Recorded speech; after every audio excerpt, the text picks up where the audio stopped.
নমস্কার বন্ধুরা, আমি সুরজিৎ। বাস্তব কিছু কথা বলছি, মন দিয়ে শোনো।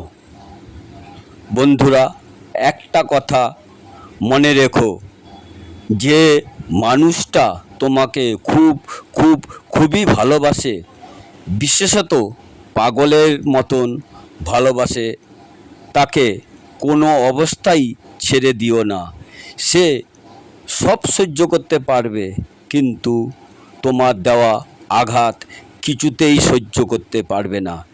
এই রকম মোটিভেশনাল কথা শুনতে চাইলে বা এরকম সুন্দর সুন্দর কথা শুনতে চাইলে তবে আমার এই চ্যানেলটাকে সাবস্ক্রাইব করে শেয়ার করে দিও।